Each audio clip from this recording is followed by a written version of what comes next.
Was Hurricane Helene's path and behavior just the result of natural processes and climate patterns, or was it manipulated?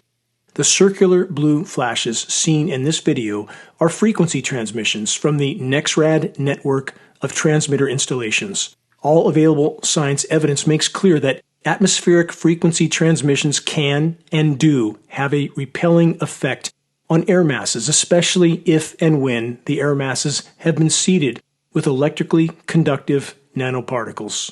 The brighter the blue flash from a frequency transmission installation, the more pronounced and powerful the repelling effect on any air mass or storm in the vicinity will be.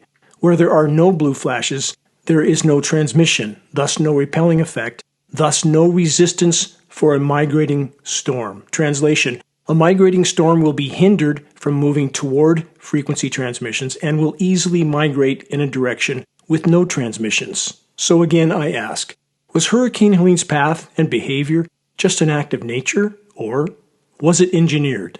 You decide.